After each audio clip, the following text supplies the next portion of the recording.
এটা দুর্নীতির চরম একটা পর্যায়ে পৌঁছে গেছে। এই দুর্নীতির চরম পর্যায় থেকে বাঁচার জন্য আমাদেরকে সোচ্চার হতে হবে। বিদ্যুৎ নিয়ে মানুষের চিন্তাভাবনা কিন্তু অনেক আগে থেকেই। এক এলাকায় বিদ্যুৎ পাচ্ছে আর এক এলাকায় বিদ্যুৎ পাচ্ছে না, এটাই কিন্তু নিয়ম।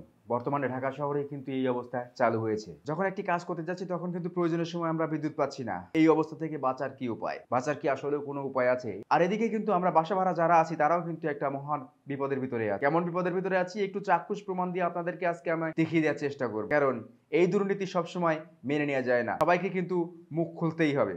আর আপনি যদি মুখ না খুলেন তাহলে কিন্তু আপনি সেই কলুর বলদের মতো সারা জীবন খেটেই যাবেন। বিদ্যুৎ বিলের যে কারচুপি সেই জিনিসটি কিন্তু আমরা দেখিয়ে দিব। সরকার আমাদেরকে লাইন বাদ দিয়ে দিয়েছে কি মিটার। আর এই মিটারের কারণেই কিন্তু আমরা বেশি কারচুপির শিকার হচ্ছি। এই স্ক্রিনের উপরে লক্ষ্য করবেন কি একটা কারচুপির শিকার হচ্ছি আমরা। আর এই শিকারটা কি শুধুমাত্র আমি হচ্ছি নাকি আপনি হচ্ছেন? একটু ভালোভাবে দেখবেন, চোখ মিলে দেখবেন, তাহলেই কিন্তু বুঝতে পারবেন। স্ক্রিনের উপর লক্ষ্য করুন, আমি খুব সুন্দরভাবে জিনিসটা দেখিয়ে দিচ্ছি। আমি অবাক হলাম, সেদিন 500 টাকা রিচার্জ করতে গিয়েছি। 500 টাকা রিচার্জ করার ফলে আমাকে 495 টাকা দিয়েছি। এই 495 টাকার ভিতরে যে কত রকম কারসাজি রয়েছে সেই জিনিসটা কিন্তু আমি আপনাদের মাঝে উপস্থাপন করার চেষ্টা করছি। আপনারা প্রথমেই একটা জিনিস দেখেন যে ডেস্কোর আমি অফিসিয়াল সাইডে গেলাম, ঠিক আছে? এরপরে আমি একটা জিনিস দেখাচ্ছি আপনাদেরকে, তারপরে পুরোটা আমি জিনিসটা দেখাবো। আমি রিসার্চ করেছিলাম কত, সেই জিনিসটা কিন্তু আমি আপনাদের মাঝে ভালো করে দেখানোর চেষ্টা করছি। রিসার্চ অ্যামাউন্টে যাব আমি। রিসার্চ অ্যামাউন্টে গেলে কিন্তু এইখানটায় আমার যাবতীয় বিলিং তথ্য দেখাবে এবং এইখানটায় আমার স্ট্র্যাটেজিকটা দেখাবে যে আমি কত টাকা রিসার্চ করেছিলাম, কত টাকা দিয়েছে। দেখেন এইখানটায় আমি কিন্তু রিসার্চ করেছিলাম 500 টাকা। 500 টাকার ভিতরে আমাকে দিয়েছে কিন্তু 495 টাকা। এই 495 টাকা যে দিল, ঠিক আছে? এই 495 টাকা দিল। এই 495 টাকার আসলে আমি কি ঠিকঠাকভাবে পেলাম কিনা সেই জিনিসটি আমি আপনাদের মাঝে উপস্থাপন করার চেষ্টা করব আজকে। এখন পর্যন্ত আমার ব্যালেন্স আছে 164 টাকা 80 পয়সা। কেন 164 টাকা 80 পয়সা থাকবে? আমার তো আরো 100 থেকে 150 টাকা বেশি থাকার কথা ছিল। এই টাকাগুলো আসলে কোথায় গেল? আমাদেরকে ভুলভাল দেখানো হচ্ছে। এই ভুলভাল দেখানোর কারণেই কিন্তু আমরা আসলে বিদ্যুতের সঠিক খরচটা, সঠিক হিসাবটা পাচ্ছি না। তো এই সঠিক হিসাবটা নিয়ে কিন্তু সবাইকে একটু সোচ্চার হতে হবে, না হলে কিন্তু আপনার সাথেও এরকম ধরনের দুর্নীতি হতে পারে। এবার আসি আমি রিসার্চে। রিসার্চে যখন আসবে দেখেন এখানে 500, 1000, 1500, 2000 টাকা পর্যন্ত রিসার্চের অ্যামাউন্ট আছে। তো আমি যদি 500 টাকা এখান থেকে রিসার্চে যাই, ভালো করে একটু লক্ষ্য করবেন। 500 টাকা রিসার্চ করলাম, এরপর আপনার প্রসেসে যাবেন। এই প্রসেসে যাওয়ার পরে দেখেন কি কাহিনীটা ঘটে আসলে। এই প্রসেসে যাওয়ার পরেই যত রকম কাহিনী এইটা কিন্তু আপনি বুঝতে পারবেন। যখন আপনি 500 টাকা রিসার্চ করবেন তখন কিন্তু আপনাকে দেওয়া হবে কত, ভালোভাবে লক্ষ্য করেন।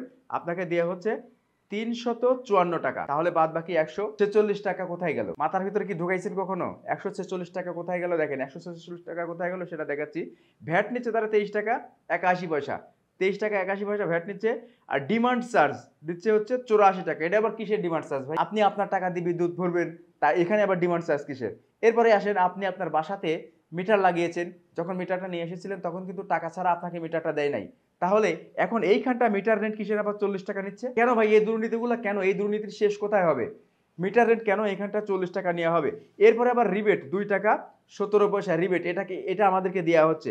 এই টোটাল মিলে আপনাদেরকে 500 টাকার বুঝ দেওয়া হচ্ছে। তাহলে এই যে এইখানটায় আপনি 354 টাকা পাচ্ছেন, এই 354 টাকাই কিন্তু আপনার মূল অ্যামাউন্ট। এই কারণেই তো বলি আসলে 1000 টাকা 1500 টাকার কারেন্ট ভরে আমাদের কারেন্টটা গুলা কোথায় যায়? এই 100-150 টাকার কারেন্ট কিন্তু প্রতিবারই আমরা কম পাই। তো এই 150 টাকার কারেন্ট যদি আমরা প্রতিবারই কম পাই এবং একটা মিটার যখন আমরা লাগাই, মিটারের চার্জটা কিন্তু পুরোটাই দিয়ে দিই, তারপরে প্রত্যেক মাসে কেন আমাদেরকে 40 টাকা মিটার রেন্ট দিতে হবে ভাই? এটা একটু ভাবেন।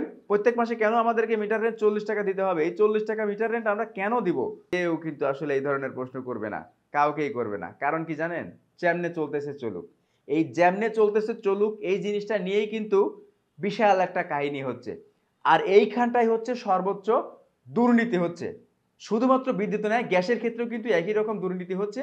আপনি যখন 500 টাকা রিচার্জ করতে যাবেন, দোকানদার যিনি আপনাকে রিচার্জ করে দেবে তিনি রাখবে 10 টাকা বা 15 টাকা, আপনাকে কম দিয়ে দিবে। এরপরে মিটারের খরচ নেবে 200 টাকা, আপনি গ্যাস পাবেন 500 টাকা 285 টাকা। এত বড় দুর্নীতি আসলে কিভাবে মেনে নেওয়া যায়? সাধারণ মানুষ যারা আছে ঢাকা শহরে বাসা ভাড়া থাকে বা যেখানেই হোক বাসা ভাড়া থাকে, তাদের কিন্তু আসলে নিম্ন আয়। এই নিম্ন আয়ের ভিতরে যদি এরকম দুর্নীতির শিকারগ্রস্ত হয় তাহলে কিন্তু এই বাংলাদেশটা এগিয়ে নেওয়া কখনোই সম্ভব না। সবাই মুখে মুখে সংস্কার করছে ভাই, কাগজে কলমে সংস্কার করছে, আসলে বাস্তবে সংস্কার কি আসলে হচ্ছে? বাস্তবে সংস্কারটা আমরা দেখতে চাই। সবাই যে যার জায়গা থেকে প্রতিবাদ করুন, কেন আমাদের মিটার রেন্ট নেওয়া হচ্ছে, কেন আমাদের সাথে এরকম করা হচ্ছে? এই জিনিসগুলো অতিবিলম্বে বন্ধ করতে হবে। মিটার চার্জ বন্ধ করতে হবে। আমি আমার বাসায় থাকবো, আমার টাকা দিয়ে মিটার কিনবো, এরপরেও আপনি মিটার চার্জ নিয়ে যাবেন, এটা কিন্তু ঠিক না। এটা দুর্নীতির চরম একটা পর্যায়ে পৌঁছে গেছে। এই দুর্নীতির চরম পর্যায় থেকে বাঁচার জন্য আমাদেরকে সোচ্চার হতে হবে।